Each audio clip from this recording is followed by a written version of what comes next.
Welcome विद्यार्थियों, कैसे हो तुम लोग।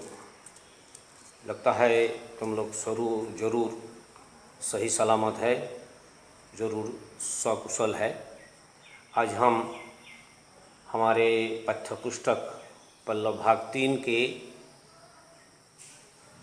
पाठ क्रमांक 3 पर नीचे दिए गए अभ्यास माला जो है, अभ्यास माला के पहला जो प्रश्न 1 नंबर प्रश्नों के बारे में हम चर्चा करेंगे। आशा करता हूँ तुम लोग अच्छी तरह ये पाठ पढ़कर नीचे दिए गए प्रश्नों को अच्छी तरह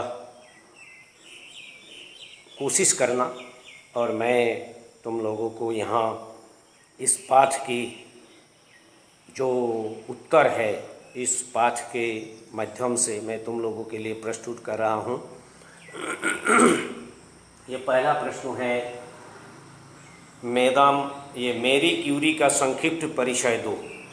मैडम मैरी क्यूरी के ये पूरे पाठ मैडम मैरी क्यूरी के बारे में ही है।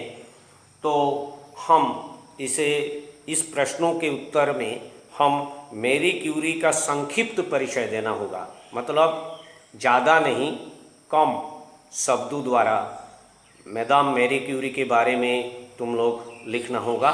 तो इसमें पहले तुम लोग मैडम मैरी क्यूरी का जन्म हुआ है 1867 की 7 नवंबर में उनकी जन्म हुई थी, और उनकी निधन हुआ 1934 ईसाई के 4 जुलाई में। तो ये ही है उनकी जन्म और मृत्यु की तिथि। तो इसके साथ साथ उनके बारे में तुम लोग खासकर उन्होंने दो बार नोबेल पुरस्कार मिला। उन्होंने पहला 1903 ईस्वी में पहले नोबेल पुरस्कार मिला। उस पुरस्कार वह अकेले नहीं मिले। उन्होंने पहली बार जो पुरस्कार नोबेल पुरस्कार मिला, ये पुरस्कार 3 उनके पति और पति के दोस्त बेकरेल और प्यारे क्यूरी, तीनों को पहला जो नोबेल पुरस्कार दिया गया, ये पुरस्कार तीनों ने यौथ रूप से मिला। तो उसके बाद उन्होंने 1911 में दूसरी बार उन्होंने रसायन शास्त्रों के लिए अकेले ही ये नोबेल पुरस्कार मिला। और ख़ास तौर पे मैडम मैरी क्यूरी की संक्षिप्त जीवनी जो है, संक्षिप्त जो परिचय, इस संक्षिप्त परिचय में जन्म, मृत्यु और 2 बार नोबेल पुरस्कार मिलने की जो बात, यह बात स्पष्ट करना होगा।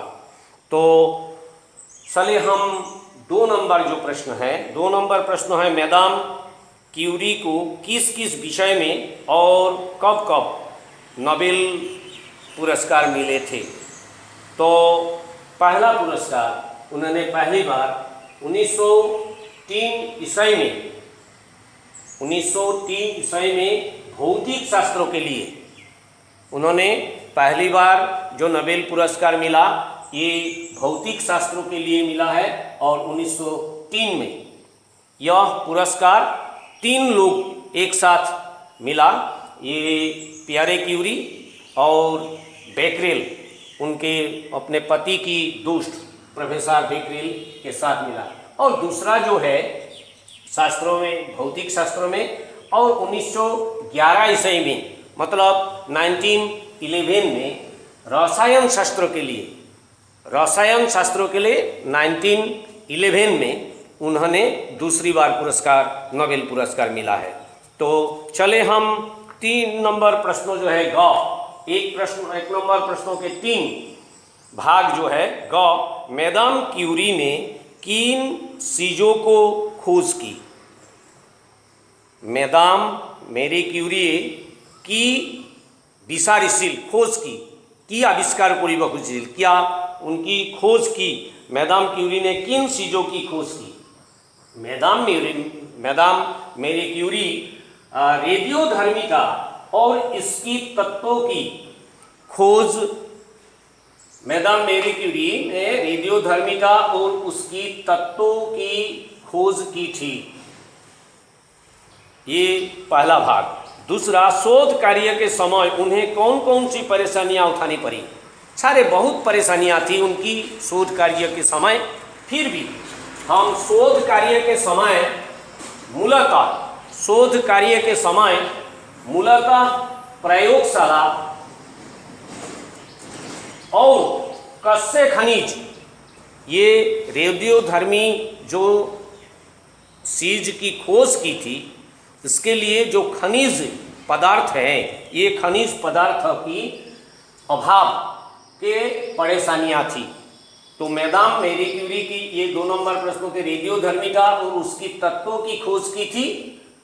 शोध कार्य के समय मूलतः प्रयोगशाला और कच्चे खनिज की अभाव की परेशानियां थी मैदाम मेरी क्यूरी की। तो मेरी क्यूरी की खोज मानव समाज के लिए किस तरह लाभकारी सिद्ध हुई। मैदाम मेरी क्यूरी की खोज, मैदाम मेरी क्यूरीर जी आविष्कार मानव समाज के लिए, मानव समाजर कारणे किस तरह केने धरणे लाभकारी सिद्ध हुई, केने धरणे लाभ प्रतिपन्न होइसे। ये प्रश्नों का उत्तर ऐसा होगा, विशेषतः चिकित्सा शास्त्रों में क्रांतिकारी सुविधाएं प्राप्त हुई। उन्होंने जो खोज किया था और उन्होंने शोध कार्य के माध्यम जो हासिल किया था, उसका फल हम मानव समाज के लिए प्रधानतः चिकित्सा शास्त्रों में, हम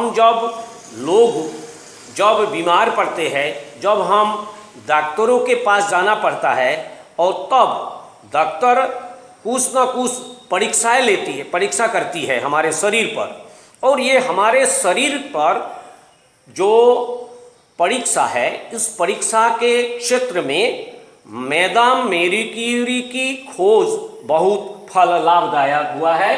इसलिए हम प्रश्नोत्तर इस तरह लिखेंगे, विशेषतः चिकित्सा शास्त्रों में क्रांतिकारी सुविधाएं प्राप्त हुई। तो रेडियोधर्मी रश्मियों की कौन सी विशेषताएं हैं। रेडियोधर्मी जो उन्होंने जो खोज में जो मिला, रेडियोधर्मिता के बारे में जो खोज किया था, उसके लिए हमारे इस प्रश्नों का उत्तर ऐसा होगा, असली हीरा पहचाना। रेडियम के द्वारा हीरा असली या नकली हम परीक्षा कर सकते हैं। ये असली हीरा निकालने में ये कामगार है। तो असली हीरा पहचाना और रेडियोधर्मिता के जरिए मानव शरीर के अंदर भाग देखने की सुविधा ही विशेषताएं है। तो क्या क्या है, असली हीरा निकालना और रेडियोधर्मिता के द्वारा, मतलब एक्सरे के जरिए, एक्सरे के माध्यम हमारे शरीर के अंदर भाग देख सकता है, और रेडियोधर्मिता के जरिए मानव शरीर के अंदर भाग हमारे शरीर और भीतर भाग को देखने की सुविधाएं ही विशेषताएं है। तो ये खास विशेषताएं हैं उनके ये खोज की नतीजा। तो मेरी क्यूरी की मृत्यु पर एल्बर्ट आइंस्टाइन ने क्या कहा था। तुम लोगों ने इस प्रश्नों के पहले यह भी लिखना होगा, मैदाम मेरी क्यूरी की मृत्यु पर एल्बर्ट आइंस्टाइन ने कहा, दुनिया की प्रसिद्ध हस्तियों में यह एक ऐसा नाम है जो आजीवन वेदाग रहा। तो इस प्रश्नों का जो उत्तर है, ये 6 प्रश्नों का उत्तर हमारे पाठ्यपुस्तक के 22 पेज पर एकदम नीचे ऊर्ध्वकमा के भीतर तो दिया गया है, वहाँ लिखा हुआ है, दुनिया की प्रसिद्ध हस्तियों में यह एक ऐसा नाम है जो आजीवन वेदाग रहा। तो ये जो पहला जो प्रश्न है, ये प्रश्नों तुम लोगों के साथ मैंने चर्चा किया।